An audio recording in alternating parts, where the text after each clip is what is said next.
পুরনো ঢাকার এই বিউটি বোর্ডিং বাংলাদেশের কবি সাহিত্যিকদের অনন্য এক আড্ডার স্থান। বাংলা বাজারের বইয়ের মার্কেট ছাড়িয়ে কিছুটা এগিয়ে শ্রীস্তাস লেনে দাঁড়িয়ে আছে বিউটি বোর্ডিং।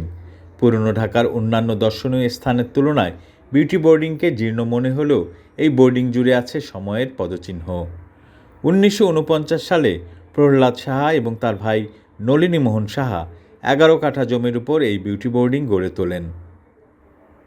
নলিনী মোহনের বড় মেয়ে বিউটির নামানুসারে এই বোর্ডিংয়ের নামকরণ করা হয়।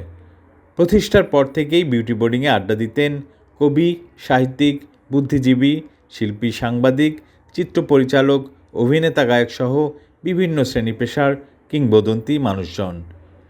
এমনকি বিউটি বোর্ডিংয়ে এসেছিলেন নেতাজি সুভাষচন্দ্র বসু, পল্লীকবি জসিমউদ্দিন। তখনকার সময়ে সাহিত্য সংস্কৃতি সম্পর্কিত আড্ডার আরও বেশ কিছু স্থান থাকলেও সবার কাছে প্রিয় ছিল বিউটি বোর্ডিং। 1947 সালে দেশভাগের সময় এই বাড়ির মূল মালিক সম্পত্তি বিক্রি করে ভারতে চলে যায়। সুধীরচন্দ্র দাস এখানে একটি ছাপাখানা গড়ে তোলেন। তখন এই ছাপাখানা থেকে সোনার বাংলা নামে একটি পত্রিকা প্রকাশিত হতো। পরবর্তীতে 1949 সালেই সোনার বাংলা পত্রিকার অফিস কলকাতায় চলে যায়।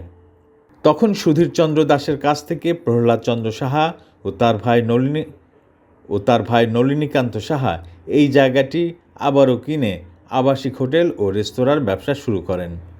তখন সুধীরচন্দ্র দাসের কাছ থেকে প্রহ্লাদচন্দ্র সাহা ও তার ভাই নলিনীকান্ত সাহা এই জায়গাটি কিনে আবাসিক হোটেল ও রেস্তোরাঁর ব্যবসা শুরু করেন। এখনও বিউটি বোর্ডিংয়ে থাকার ব্যবস্থা আছে। বর্তমানে বিউটি বোর্ডিংয়ে সিঙ্গেল এবং ডবল বেডের মোট 27টি কক্ষ আছে।